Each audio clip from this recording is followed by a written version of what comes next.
தேவன் இவ்வுலகில் நம் ஒவ்வொருவரையும் ஒரு நோக்கத்தோடு ஒரு திட்டத்தோடு படைத்திருக்கிறார். அந்த நோக்கத்தை உணராமல் அதை கோட்டை விட்டவர்கள் அநேகர். ஆனால் அந்த பரம தரிசனத்திற்கு பங்குள்ளவராய் அவருக்கு பணி செய்ய தடையாய் இருந்த அனைத்தையும் துச்சமென தூக்கி எறிய துணிந்தவர் ரேனியஸ். சார்லஸ் தியோபிலஸ் ஈவால்டு ரேனியஸ் 1790 ஆண்டு நவம்பர் மாதம் 5ஆம் தேதி மேற்கு பிரஸ்ஸியாவில் பிறந்தார். மேற்கு பிரஸ்ஸியா இப்போது போலந்து தேசத்தின் ஒரு பகுதியாக இருக்கிறது. 1797 ஆண்டு ரேனியஸின் தந்தையாகிய ஆதோ ரேனியஸ் இறந்து போனார். சார்லஸ் ரேனியஸிற்கு வில்லியம் என்ற ஒரு அண்ணனும் ஒரு தங்கையும் இன்னொரு தம்பியும் உண்டு. தாயார் தன் 4 குழந்தைகளுக்கும் தன்னாலான ஒத்தாசை செய்து அவர்களுடைய கஷ்டங்களை போக்க முயன்றார். ரேனியஸிற்கு 14 வயதான போது படிப்பை முடித்துவிட்டு தன் தாய்க்கு உதவ வேலை தேட தொடங்கினார். எழுத்தர் வேலை ஒன்று கிடைத்தது. ஆனால் ஊதியம் போதவில்லை. இதை அறிந்த ரேனியஸின் பெரியப்பா தன் பண்ணையில் தொழிலில் ஈடுபடுத்தி ரேனியஸை தன்னோடு வைத்து கொண்டார். ரேனியஸோ ஆத்மீக விஷயத்தில் அக்கறை அற்றவராக காணப்பட்டார். பெரியப்பா வீட்டில் காணப்பட்ட பக்தி வாழ்க்கை அவரை சிந்திக்க வைத்தது. இழந்து போனதை தேட வந்த நேசரிடம் சரணடைந்தார்.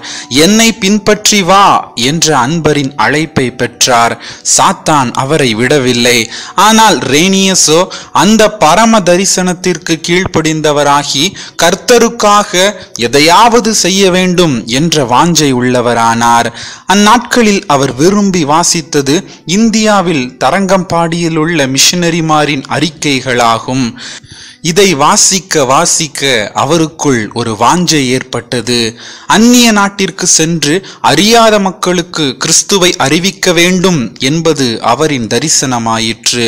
இதை குறித்து தன் பெரியப்பாவிடம் பேசினார். அப்பணிக்கு இறையியல் கல்வி முக்கியம் என்பதை உணர்ந்த ரேனியஸின் பெரியப்பா அதற்கான ஆயத்தங்களை செய்ய ஆரம்பித்தார். ரேனியஸின் திட்டத்தை அறிந்த பெரியம்மா அவரை பலவாறு திட்டினார்.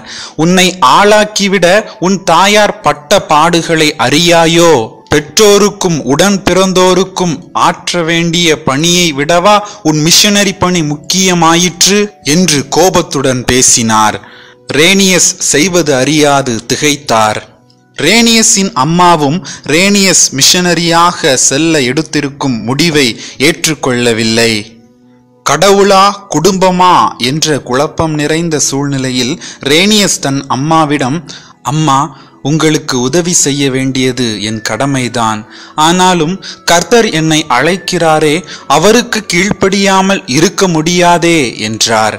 ரேனியஸின் தாயார், சார்லஸ், என்னை விட்டு கடல் கடந்து மட்டும் போய்விடாதே என்று கெஞ்சும் குரலில் கேட்க, அவரோ, கர்த்தர் போகச் சொன்னால் நான் என்ன செய்யக்கூடும் என்றார். அப்பக்தியுள்ள தாயார் அன்று முதல் ரேனியஸை மிஷனரி ஊழியத்திற்கு ஒப்பு கொடுத்து விட்டார். 1812 ஆண்டு ஆகஸ்ட் 7ஆம் நாள் பிரஸ்ஸிய நாட்டு லூத்ரன் திருச்சபையில் முறைப்படி அவருக்கு குருப்பட்டம் கொடுக்கப்பட்டது. 1814 ஆண்டு பிப்ரவரி 14ஆம் தேதி ரேனியஸும் ஷ்னார் என்பவரும் சென்னைக்கு செல்ல கப்பல் ஏறினர்.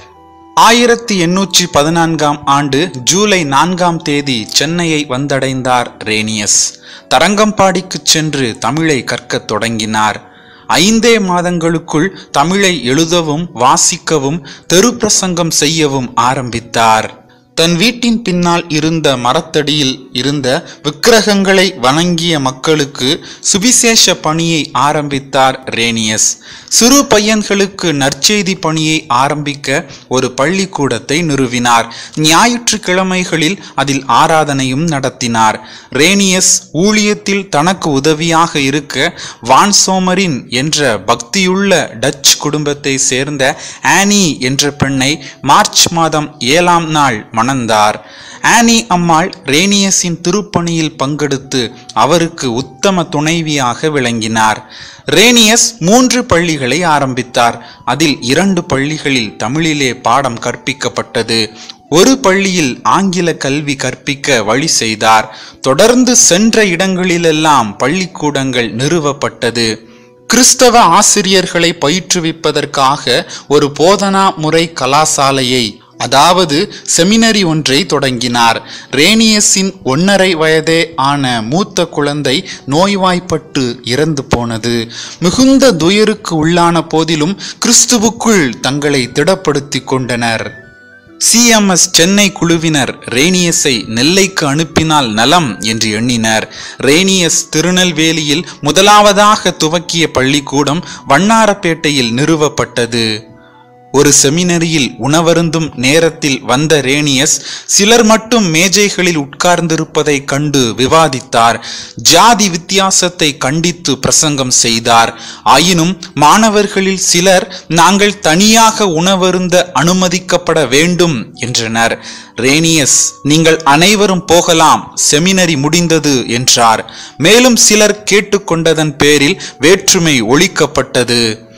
ஆண்களை போன்றே பெண்களுக்கும் ஒரு செமினரி நடத்தப்பட்டது.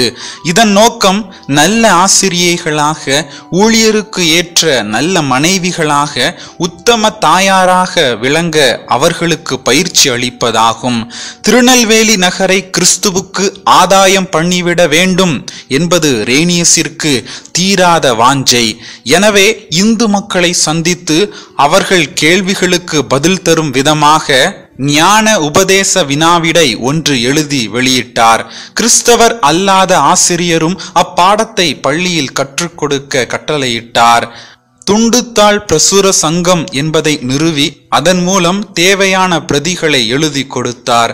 10 கற்பனைகளுடன் ஆரம்பமாகும் அந்த வினாவிடை நூல் கடவுளுக்கு முன்பாக தங்களை பாவிகள் என்று உணர்த்தியது.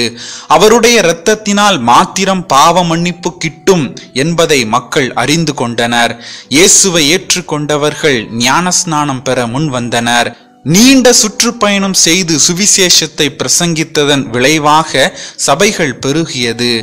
தேவனுடைய கிருபையால் ரேனியஸ் திருநெல்வேலி மாவட்டத்தில் 371 சபைகளை உருவாக்கினார். திருநெல்வேலிக்கு வந்த 5 ஆண்டுகளில் 107 ஆரம்ப பள்ளிகளை ஆரம்பித்தார். 1825 வருடத்தில் மட்டும் 3000க்கும் மேலானோர் சுமார் 90 கிராமங்களில் கிறிஸ்துவை ஏற்றுக்கொண்டனர். 1827 புலிக்குறிச்சி என்ற ஊரை ஜெர்மனியில் இருந்த டோனா பிரபு என்பவரின் நிதி உதவியில் அவ்வூரை விலைக்கு வாங்கி அங்கு கிறிஸ்தவர்களை குடியேற்றினார். அந்த ஊர் பின்னாட்களில் டோனாவூர் என்று பெயர் பெற்றது. கிறிஸ்தவர்களாக மனம் மாறிய சில இந்து குடும்பத்தினர் அவர்களுடைய பழக்கத்தின் காரணமாக தாமிரபரணி ஆற்றின் கரையில் அமைந்திருக்கும் குரங்கணி கொடை விழாவில் கலந்து கொள்வதை தடுப்பதற்காக பாளையங்கோட்டையில் 1834 ஆண்டு ஜூலை 9 மாம்பழச் சங்கத்தை ஆரம்பித்தார். இதன் மூலம் திருமண்டலத்தில் அனைத்து சபைகளையும் ஒருங்கிணைக்கின்ற ஸ்தோத்திர பண்டிகையாக வருடம்தோறும் பாளையங்கோட்டை நூற்றாண்டு மண்டபத்தில் இன்றும் தொடர்ந்து நடைபெற்று வருகிறது. உயர்ந்த கருத்துக்களை தெளிந்த நடையில் உணர்த்தும் திறன் ரேனியஸிடம் அமைந்திருந்தது.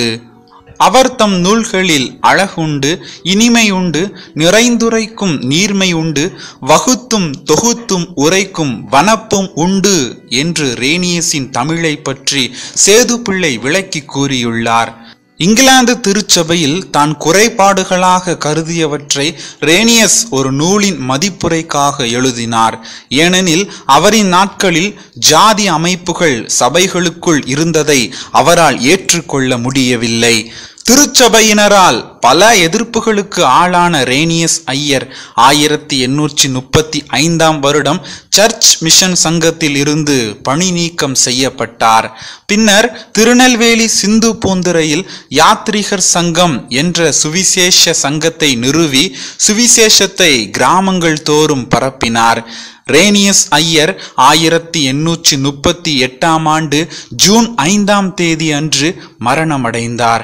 அவரின் உடல் அடைக்கலாபுரம் என்ற ஊரில் அடக்கம் செய்யப்பட்டது.